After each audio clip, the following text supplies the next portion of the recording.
last week you saw we dug in and started working on all the mess up underneath the truck where everything was all messed up. Stuff not being finished out, welded correctly, bracing not installed on the bed, piss poor welds inside of there. I mean, just a gaggle of things. Here's the cross member finally fully removed. There's all the pieces I had to cut it into to get it out because of the fact it was all doubled up, everything all inside of there. Now let me take you underneath the truck and show you we've got everything all prepped. We've got everything all cleaned and prepped in here and ready for the brand new cross member to come in. I need to make sure I don't pinch this wire, and watch out for this brake line right here. We've got fuel line bent back out of the way on both sides. So let me grab the brand new cross member and show you that. So here's the new cross member. It's a fully fabricated piece, and you have different points so that way you can set your pinion angle good, and your exhaust still comes through on the sides. And I went ahead because it's made to originally you take the rivets out of the frame and you bolt it into the factory location. Well, because the truck wasn't cut correctly, they cut it in the wrong location for if you do a short bed on these trucks. It doesn't land in the correct spot anymore, so it's going to have to get welded into the frame, which is, I feel like, is better anyway, as long as you are a good enough welder to weld something in there good, not like the previous people that did this. But next thing is to work on getting this set up into place so that way we can get it welded in. So that's what I'm going to tackle right now.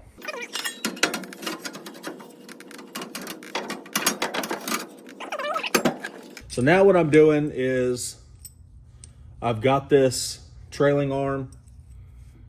As you can see, it's loose here. So what I need to do is this whole rear end is sitting in a place where this can pivot.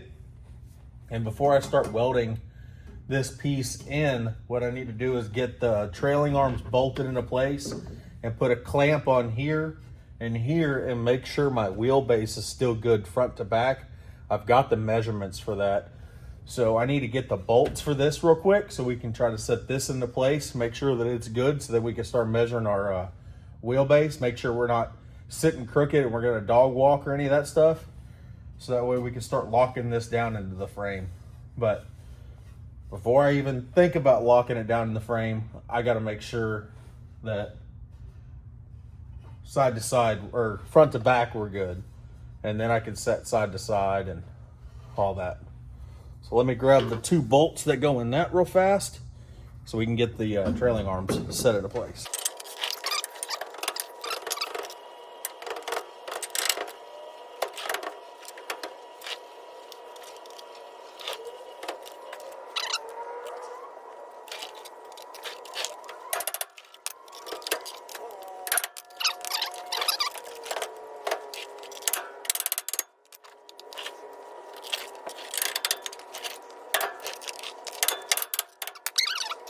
All right, so last night we ended with getting the cross member set into place.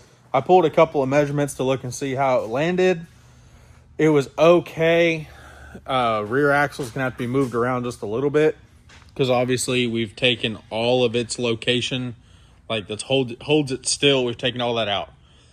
So it's gonna have to get manipulated a little bit to make everything back square in the truck because, and they probably, I don't even know how square they had it before, honestly.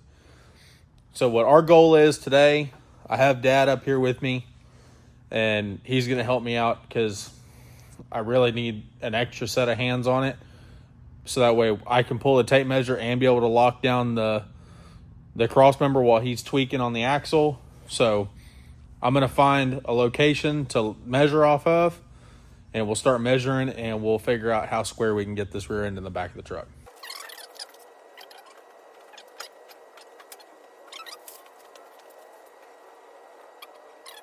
All right, so squaring that up actually wasn't that bad. We were out about, I think in total, about 3/4 of an inch off with the axle just floating in place. So I got everything centered up the way it needs to be. We got it set at between front cab mount to face of the axle, not the center of the axle, to the face of the axle. It's 84 inches from center of cab mount to face of axle on both sides. And that's perfectly square in the truck that way. Then I cross-referenced the cross member underneath to a bunch of different locations. The cross member's square with the frame rails. So I'm happy with all that, the way it's sitting. I'm going to go ahead and I'm going to burn in that cross member. I'm going to lock it down and leave it there. I'm happy with it. And you can't just bolt it anymore because it originally went through frame rivets, and you cut the rivets out and then you weld in, or no, not weld. You bolt in the cross member. But because it's not sitting in the factory location and we still have the cab on the truck, not a bare frame, you don't have a way to drill the top holes. So I'm just going to go ahead and burn in this cross member. So let me get all my stuff on so I can get burned up, lay underneath here and get this welded in.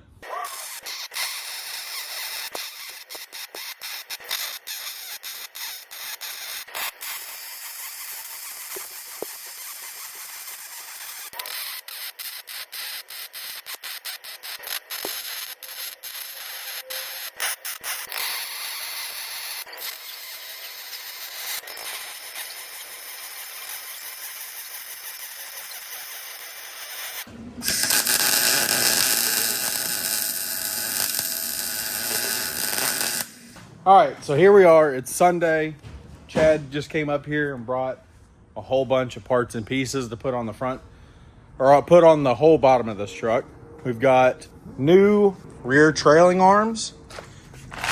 Everything is still all packaged up, but these are fabricated style trailing arms for the rear. And Chad's working on the front suspension right now because he's got tubular upper and lower control arms. I don't see the uppers, is why I asked the question. They're somewhere around. Oh, right here.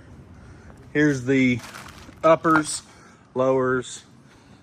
I'm gonna put the battery tray back on the engine bay instead of back underneath the bed in that janky way they had it before.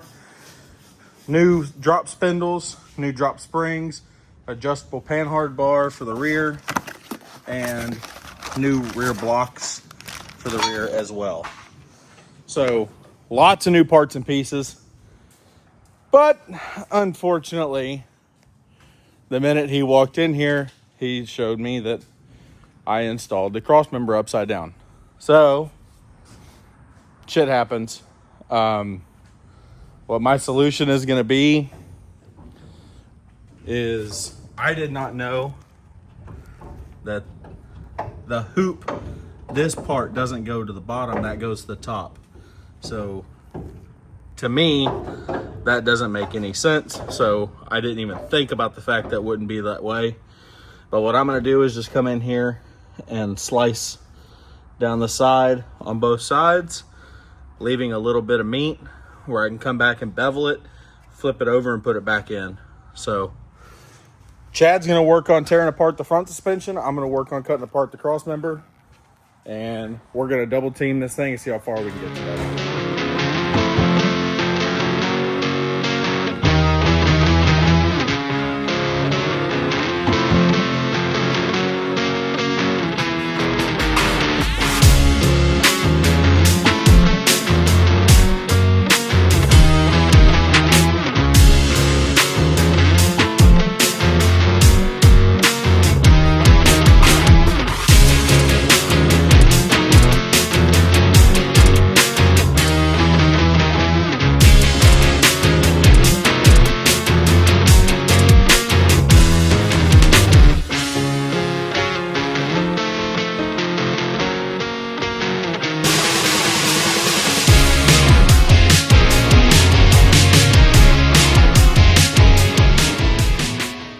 All right, so I fixed my mistake of putting that in there upside down. So that's cut out and re-welded the correct direction. And then Chad's been working on the front suspension while I was fixing my boo-boo back there. And he's got the new control arms, upper and lower in. And he just put on the spindle. And this is a full CPP kit. And what we're finding is the old springs. There's all the old control arms, and here's the old springs, and these were just cut factory springs. So we're definitely going to be sitting lower. So we're trying to get all this put back together right now. In the front, this is the passenger side. Still haven't touched the driver's side yet. Got to get all this one put together, switch over, do the other side, and then we'll move to the rear suspension. But everything is coming along. It's pretty cut and paste for a lot of this old truck stuff that you buy like a kit. Everything just basically unbolts and rebolts.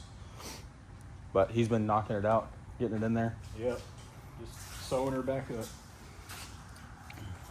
So much nicer. And then he did find where this spindle on here said that it was a Western chassis spindle. So they did put aftermarket spindles on, but the thing is nobody knew what brand or what pieces were put in here to know how the truck was lowered. It was just hacked together, lowered. Like, obviously you see cut coils. They did front spindles back here in the back. From what we're gathering is this one's either been heated or cut, which I don't think you can cut them because they're tapered on both ends. So they probably heated it, and then they stacked up square tubing back here to create the drop, which you can try to measure that to get your lower to figure out what you've got. But if they heated the coil, then you don't know. But got all brand new pieces going and all that stuff. But whenever we get to the back, we'll deal with the back. Right now, we're dealing with the front. Now we're working on putting, or really, Chad's working on putting the QA1 shocks in here. They had already bought them. He already bought them before. Yeah, we bought them like 2 months ago. Just put it on the old arms. But now we're working on getting them on these arms. And it looks like, is that maxed out? Like all the way up? So if that's the case, it's definitely going to hold that spring in there. Oh, yeah, for sure. Yeah, so this O-ring right here, you push all the way down, it'll show you where you're maxing it out at. I did not know QA1 did fancy stuff. Fancier stuff than what is it called? Monroe. Oh, yeah. So up here on the front suspension, on the driver's side, found a split in the brand new boot. So we're gonna stop right here because obviously this is all gonna come back apart to get that off, which not all of it has to come back apart. We gotta undo the upper control arm and change out that ball joint. The bulge or the tie rods are different shank here to go into the stud, so we have to get different tie rods for the front. So the front end's not going to be done tonight. So we're going to jump to the back now and start unbolting all of the rear end and swapping in the new control arms, radius arms, trailing arms. We'll get it. Chevy stuff. I got grease on my finger. Let's start taking this all apart.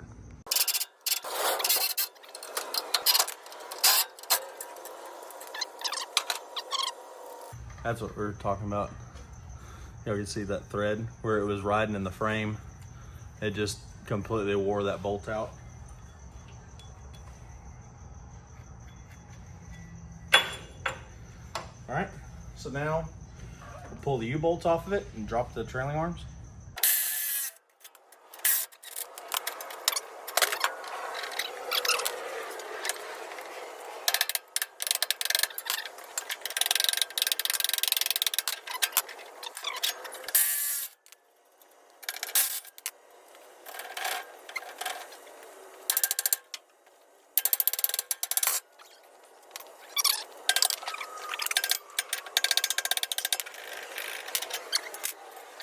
Look at how whopper jawed this coil is. You can definitely tell it was a factory coil that's been heated, because everything is off all the way down through. It's just had heat put on it, and with the weight of the truck, it just allowed it to squish down. Really old school way of doing it. You lose a little bit of your ride quality, but you get it to sit low, and that's all anybody cares about.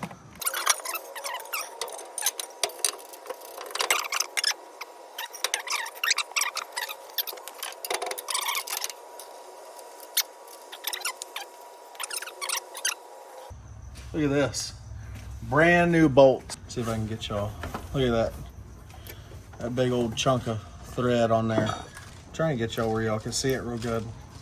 See all that? It's in a brand new bolt. Make sure you check that stuff. I'll wind up galding that on there. If I didn't pull that back off and we just decided we're gonna tighten it up, gald that on there, and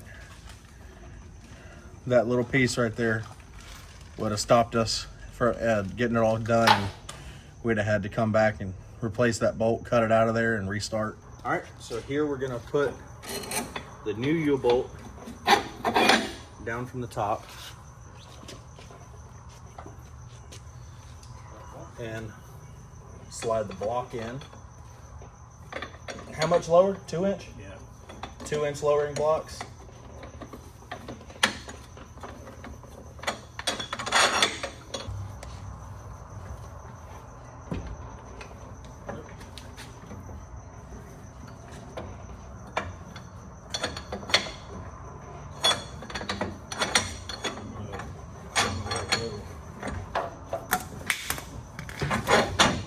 There we go. Take your shock bracket, put that on the bottom.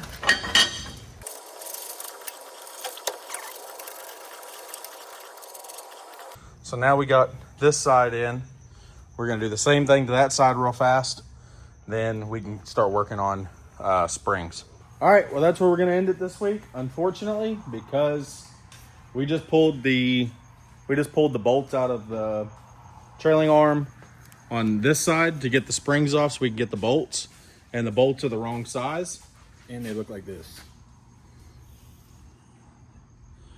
They look like they've been gnawed off. But if you see that Sharpie line right there, that's where the bottom of the trailing arm is. So the nut needs to land right here in this area. And then you see the 8-up threads on this one. And that's the good one of the two for the top side of the spring. So we got to get all new hardware to hold the springs in. It didn't come with new hardware. Here you go. There's your bolt back. So we can finish up bolting up the back side. Got to get a couple more pieces so we can wrap up the front side. And we got a couple things to do on the bed and relocate the battery. A couple other just little tiny things to keep doing to the truck to get it completely wrapped up. But appreciate y'all watching. Unfortunately, we didn't get the truck back down on all fours this week. I know that sucks for like the viewer, but I'm happy about it. We made a lot of progress, which is good, because if you look, I mean, this is a pile of parts that came off of the truck. Just today alone, all of this came off the truck. Also, we got the cross member in correctly, so that's another win. And the truck is telling y'all Merry Christmas. So thank y'all for watching. See you next week.